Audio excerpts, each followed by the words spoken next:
This is the mini solo series, The Things We Carry, small moments and themes that keep me thinking way after the conversations on the Life Shift podcast. Hi there. This is one of those short solo episodes that I created to kind of explore the themes that really rise to the surface in the stories that my guests share. And so I like taking a little time to look at what keeps showing up. And I hope it meets you where you are today. Of course, I've been sitting with the way grief moves through a life. It is my through line. It's not something you figure out or finish, but it's really something tangled and alive. I've lived through my own layers of it, losing my mom, losing my grandmother, losing Mikey. All of those losses shaped the way I understand grief long before I ever sat across from a guest with a microphone between us.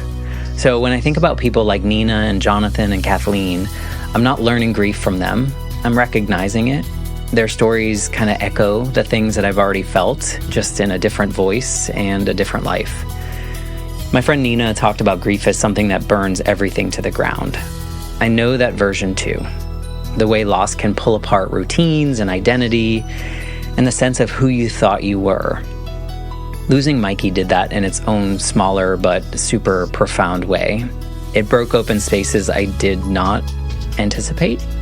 Nina's story reminded me of the landscape grief creates, changing with the seasons, sometimes stormy, sometimes calm, but always present.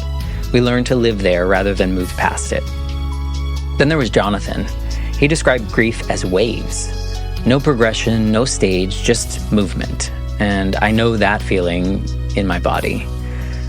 The loneliness of it, the moments where no one can follow you into a place where the grief sits. He also named the hope that comes when you reach out anyway, when you let yourself be honest and unsteady. And that part really mirrored so many moments from my own life when I finally stopped pretending that I was fine. An upcoming guest, Kathleen, said grief felt like a friend who came often, stayed too long, then slowly drifted away. I understood that totally. Grief has never been permanent for me, but it's always nearby. Sometimes sharing space with joy, sometimes taking up the entire room. When my mom died, grief felt like a shadow that shifted constantly. Sometimes so close I could barely breathe, and sometimes so distant I wondered if I really just imagined it. But it never really disappeared. And Kathleen's language helped me name something that I already knew. Grief shows up on its own timeline. Messy and complicated and still very human. So all of these stories stay with me because they reflect back pieces of what I've lived through. And they remind me that I'm still navigating my own grief. Sometimes I forget it's there. And then sometimes it surprises me all over again. Of course, I miss my mom. I miss my grandmother that I thought would always be that steady place. I miss Mikey and that grounding presence that he brought into my home. Grief isn't linear for me. It feels more like a dance. Sometimes forward, sometimes back, sometimes still. None of that is failure. It's just simply being alive. So I want to invite you to hold space for your own grief, whatever shape it takes. Notice if you have a line in the sand moment, that point where everything changed and life rearranged itself.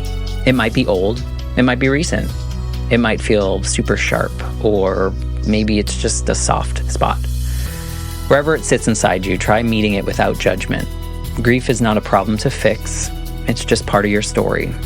So take one gentle breath today and tell yourself that I am here, I am still here, and even when grief visits, I have the strength to feel it, to honor it, and keep moving in the only way any of us can, one small step at a time.